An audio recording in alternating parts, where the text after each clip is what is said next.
Hey, ladies and gentlemen, this is Carmine Sabia for Explain America, and Nancy Pelosi has snapped on President Joe Biden in a major way. Before we get started, please make sure you like, comment, share, and subscribe. Those little things really help us out, and they help our channel continue to grow. The former Speaker of the House and staunch supporter of President Joe Biden, as far as we all know, Nancy Pelosi has signed on to a letter from other members in the Democrat caucus of the House of Representatives to demand that President Joe Biden stop supplying military aid to Israel until such time as they can guarantee, more civilian safety and more aid to Gaza. This is massive.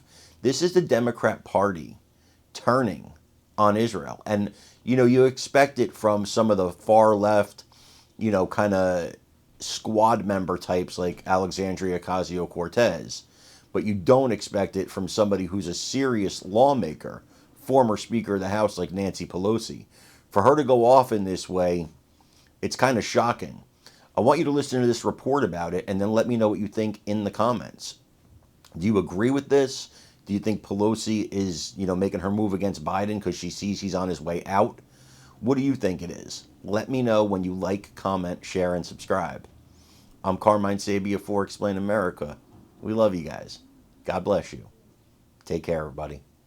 Just been a lot of shifts happening and a lot of movement in the U.S.-Israeli relationship. We now know that more than 30 House Democrats, which includes former House Speaker Nancy Pelosi, have written President Biden asking him to stop sending arms to Israel until there is an independent probe on that attack we were just talking about and stronger humanitarian protections for Gazans. Senator Bernie Sanders is taking a similar stand. We can play what he said to Jake Tapper this week. Bottom line is we are looking at one of the worst humanitarian disasters that we have seen in a very, very long time. We're literally, at this moment, looking at hundreds of thousands of children starving to death because Israel is not allowing the humanitarian trucks into Gaza. To my mind, Israel should not be getting another nickel in military aid until these policies are fundamentally changed. And Congressman, just to remind everyone, there was an aid package for Ukraine and Israel and Taiwan that passed out of the Senate. It has stalled in the House, not been put up for a vote. What do you think all of this means for aid to Israel? Well, I think that what it means is that for practical and other matters, Speaker Johnson needs to bring these components to the floor. I think they will be probably split up as separate bills.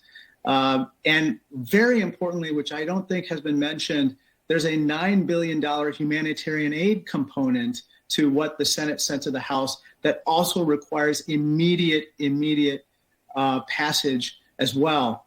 I think that if you put all four of those components on the floor, whether together or separately, that they will each receive requisite support to pass the House, but it needs to happen right away. Because we haven't gotten into this, but, Ukraine is in a desperate situation at this point. They're getting outgunned maybe 5 or 9 to 1. Every time they fire one artillery shell, 5 to 9 come back their way. And so if we are to have any hope of helping the Ukrainians preserve their position, let alone gain, we've got to pass the Ukraine bill ASAP along with those other component parts. And where do you stand on putting conditions around aid?